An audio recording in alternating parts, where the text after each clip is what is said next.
అబ్బా! ఇన్ని రోజులు వీడియోలు చూసి, చూసి, చూసి ఇప్పుడు ఈ వీడియో కొత్త డిఫరెంట్ అండి. ఈవీ బైకుల గురించి వీడియోలు చేశాం. ఈవీ కార్ల గురించి వీడియోలు చేశాం. ఇప్పుడు ఏకంగా ఈవీ విమానమే వచ్చేసిందండి. దాని మీద ఇప్పుడు ఈ వీడియోని అమెరికాకు చెందిన బిటా టెక్నాలజీస్ అనే కంపెనీ విమానయాన రంగ చరిత్రలోనే హిస్టారికల్గా నిలిచిపోతుంది. తొలిసారిగా ఈవీ విమానాన్ని రూపొందించిందండి.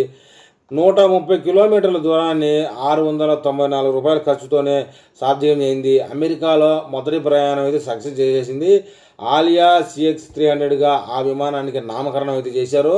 ఒకసారి ఛార్జింగ్ చేస్తే అంటే 250 నాటికల మైళ్ళు పోతుందటండి. భవిష్యత్తులో గగనతల ట్యాక్సీలుగా కూడా సేవలు అందుకోవచ్చట. ఇక ఈవీ బైకులు, ఈవీ కార్లు ఇప్పటికే వచ్చాయి. ఇప్పుడు ఏకంగా ఈవీ విమానమే వచ్చేసింది.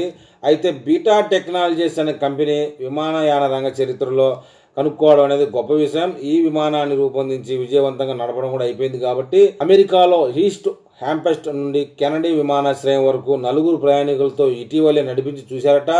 ఈస్ట్ హ్యాంప్టన్ నుంచి కెనడీ ఎయిర్పోర్ట్ వరకు మధ్య దూరం వచ్చేసి 70 నాటికల మైళ్ళు అంటే 130 కిలోమీటర్లు అండి.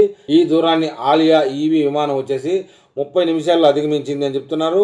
దీనికైన ఖర్చు $8 అంటే మన ఇండియన్ రూపీస్లో $694 మాత్రమే. అంటే కిలోమీటర్కు ₹5 30 నిమిషాలు చొప్పున.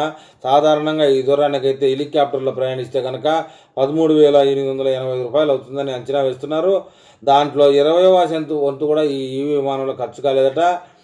బీటా టెక్నాలజీ CEO కెల్ కార్క్ వెల్లడించారండి ఈ విషయం. నేరుగా పైలట్కు ఇచ్చే వేతనం, విమాన నిర్వహణ వ్యయం వంటి ఇతరత్ర విషయాల ఖర్చులు ఎన్నున్నప్పటికీ ఈవీతో మొత్తం ఖర్చు అయితే గణనీయంగా తగ్గిపోయింది. దానికి ఫ్యూలు, డీజిల్ వాడతారు కాబట్టి ఆ ఖర్చుతో పోలిసి చాలా తక్కువ అని చెప్తున్నారు. విమానం లోపల ఎటువంటి శబ్దము ఉండదట. కాబట్టి ప్రయాణికులు ఒకరితో ఒకరు మాట్లాడుకోవడం కూడా చాలా సులువుగా ఉంటుందని చెప్పారు. ఈ ఏడాదిలోపు ఆలియా CX-కు అమెరికా ఫెడరల్ ఏవియేషన్ అడ్మినిస్ట్రేషన్ అనేది గుర్తింపు తెచ్చుకోవాలని బీటీ టెక్నాలజీస్ ప్రయత్నాలు చేస్తూ ఉంది. ఆలియాలో ఒకసారి ఛార్జింగ్ చేస్తే 250 నాటికల మైలు దూరం అంటే 460 కిలోమీటర్లు ప్రయాణించవచ్చని, స్వల్ప దూర ప్రయాణాలకు ఈ తరహా విమానాలు సరిపోతాయని కార్క్ చెప్పారు. గగనతల ట్యాక్సీలకు కూడా ఇవి పనిచేసే అవకాశం ఉందని నిపుణులు పేర్కొంటున్నారు. భవిష్యత్తులో ఎయిర్ ట్యాక్సీల వినియోగం పెరుగుతుందని అంచనా వేస్తూ ఉన్నారు.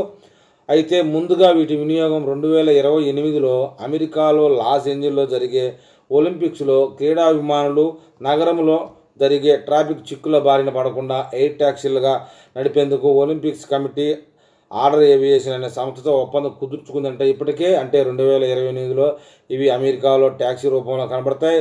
తర్వాత 2-3 ఏళ్ళకే భారతదేశంలో కనబడే అవకాశం ఉందని నా అభిప్రాయం అండి. మరి ఈ విషయంలో మన ఈవీ ప్రేమికులు ఏమని కామెంట్ చేస్తారో చూద్దాం.